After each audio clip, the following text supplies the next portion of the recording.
విషయంలో బీఆర్ఎస్ మొదటి నుంచి కల్లాల బాట పడుతుంది. దాంట్లో ఎక్కడికక్కడ వాస్తవ పరిస్థితులు ప్రభుత్వ దృష్టికి తీసుకురావడానికి ప్రయత్నం చేస్తుంది. హరీష్ రావు గారు ఈరోజు కూడా కల్లాల దగ్గరికి వెళ్ళారు. మీరేమో 80% కొనుగోలు అయిపోయినాయి అంటున్నారు, అక్కడేమో 80% కొనుగోలు జరగలేదని వాళ్ళు అంటున్నారు. ఒకసారి హరీష్ రావు గారు బయట కూడా చూద్దాం, బయట తర్వాత మనం డిబేట్ కంటిన్యూ చేద్దాం. మనతో పాటు బీజేపీ నాయకులు రవికుమార్ కూడా జాయిన్ అయ్యారు. సో ముందుగా ఒకసారి హరీష్ రావు గారు బయట చూద్దాం. ముఖ్యమంత్రి ఇవాళ నేను ఎన్సాన్పల్లికి వచ్చిన రేవంత్ రెడ్డి ఏమడుగుతున్నారు, మా రైతులు లారీలు పంపిది సార్ అంటున్నారు.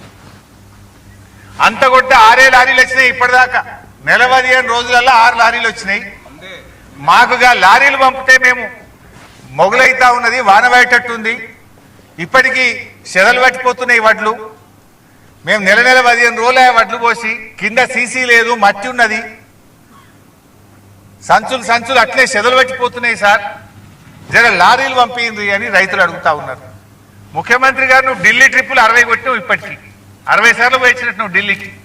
నువ్వు ఢిల్లీ ట్రిప్పులు కొట్టినా మాకైతే వచ్చిందేం లేదు.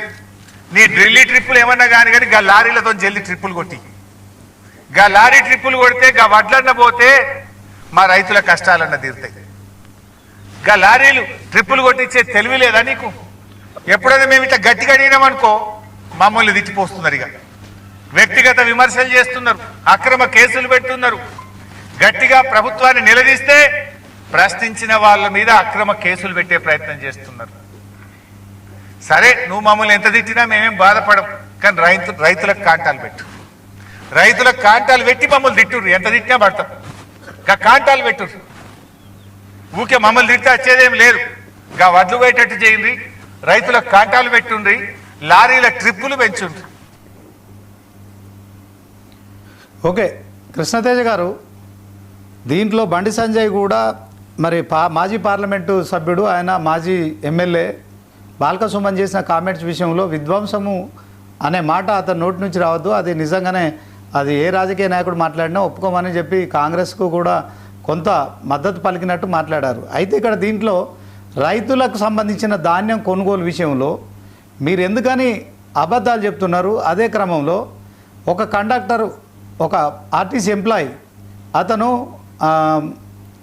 రైతుల వడ్లు కొనుగోలు చేయాలన్నందుకు అతను సస్పెండ్ చేశారు. మళ్ళీ ప్రతిపక్షాలు మాట్లాడిన తర్వాత అతన్ని విధుల్లోకి తీసుకుంటున్నారు.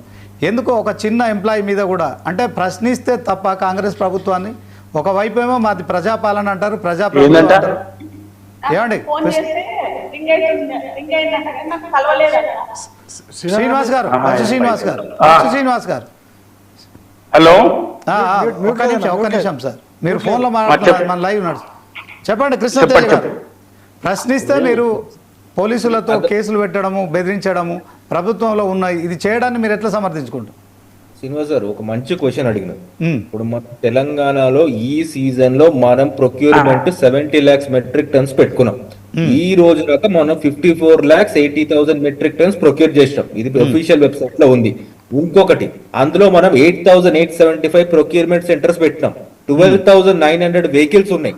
ప్రతి దగ్గర కాంటాలు ఇప్పుడు మనం మాట్లాడుతున్నప్పుడు కూడా నైట్ షిఫ్ట్ లో కూడా పనిచేస్తున్నట్టు జరుగుతుంది. ఇది ఎందుకు చెప్తున్నా, కేంద్రం మనకు సపోర్ట్ ఇవ్వలేకపోయినా, వాళ్ళ కేంద్రం మనకి కొనుక్కోవడానికి బ్యాగులు కానీ వాళ్ళ సపోర్ట్ ఇవ్వలేకపోయినా డెఫినెట్ ఎంఎస్సికి అనుకూలంగానే మనం కొంటున్నాం, దానికి అనుకూలంగా చేస్తున్నాం. కానీ ఇక్కడ ఎక్కడ జరుగుతుంది అని మీలాంటి వాళ్ళు అడగచ్చు నాకు, సీనియర్ పాత్రికేయులు. మొక్కజొన్న అనేది ఈ సీజన్ లో ఎక్కువ పండి, ఒక మొక్కజొన్న పంట వల్ల మీకు డెఫినెట్లీ వ్యత్యాసం అనేది ఎక్కువ కనిపిస్తుంది. ఇంకోటి కాంగ్రెస్ పార్టీ రాకముందు ఏమనేది ప్రతి గింజ కొంటామన్నాం, ఇర్రెస్పెక్టివ్ ఆఫ్ మన దానికి ఉన్న తేనె అది లేకుండా. కానీ ఇవాళ మీరు బాగా గమనించాల్సింది ఏంటంటే, స్టాటిస్టికలీ మాట్లాడుతున్నాను, ఒక మండల్ యూనిట్ గా తీసుకోండి. మండల్ యూనిట్ గా తీసుకున్న తర్వాత కాంగ్రెస్ పార్టీ వచ్చిన తర్వాత ఇవాళ 54,80,000 టన్నులు ఇప్పటి మెట్రిక్ టన్నులు ఈ రోజున ప్రొక్యూర్ చేసిన అన్నాను. ఇంత ముందు ఇదే మండల్ యూనిట్ గా తీసుకున్నప్పుడు 2021-22లో 20 లక్షల మెట్రిక్ టన్నులు, తర్వాత 24 లక్షల మెట్రిక్ టన్నులు 22-23లో గత బీఆర్ఎస్ హయాంలో. వాళ్ళని మనం ఆదర్శం కాదు, ఒక మండల్ యూనిట్ గా తీసుకుని గత 10 ఏళ్లుగా మనం ఒకసారి ఒక స్టాటిస్టికల్ అనలైజ్ చేస్తే ఇవాళ ప్రొక్యూర్మెంట్ తెలంగాణ సమాజంలో పెరిగింది. ఇవాళ ఎక్కడ కూడా మీరు చూడండి, ప్రొక్యూర్మెంట్ ఎక్కడ కూడా నిలవడం లేదు. ఏ మండలంలో తీసుకున్నా ఎక్కడ ఒక్కో గ్రామం, అక్కడ ఒక్కో గ్రామం తప్ప ఓవరాల్ గా ఎక్కడ కూడా మీకు ఇంత క్రైసిస్ ఏర్పడలేదు. అది మీరు హర్షించారా? ఎక్కడైనా వాళ్ళ సలహా సూచనలు, మా పెద్దలు హరీష్ రావు గారు మాట్లాడుతున్నారు, అన్న సలహా సూచన ప్రభుత్వానికి ఇవ్వాల పలానా గ్రామంలో ఇంకా కావటం లేదంటే డెఫినెట్లీ రండి, రిప్రజెంటేషన్ ఇవ్వండి, మీకు అందుబాటులో అందుబాటులో కలెక్టర్ గారు ఉన్నారు, మీకు అందుబాటులో మంత్రులు ఉన్నారు, ఇచ్చి చెప్పి అయ్యేటట్టు చూడండి. డెఫినెట్లీ రైతులు బాగుంటేనే కదండి మనం బాగుంటాం. మనం బాగుంటే కదా ఈ రోజు ఈ క్రైసిస్ లో కూడా మనం ముందుకు రైట్, వెళ్ళి ఓకే definitely కృష్ణతేజ గారు మీరు అలాగే exportation ఉండండి. జరుగుతుంది. ఓకే ఓకే కృష్ణతేజ గారు ఒక నిమిషం బచ్చు శ్రీనివాస్ గారితో మాట్లాడదాం. శ్రీనివాస్ గారు, శ్రీనివాస్ గారు చెప్పండి. 14 ఏళ్ళు ఉద్యమం చేసినప్పుడు కేసీఆర్ ఎక్కడ కూడా అహింసకు తావు లేకుండా ఒంటి చేత్తో తెలంగాణ ప్రజానీకాన్నంతా కూడా ఆయన వెంటేసుకొని మరి 60 ఏళ్ల కళ సాకారం చేశారు.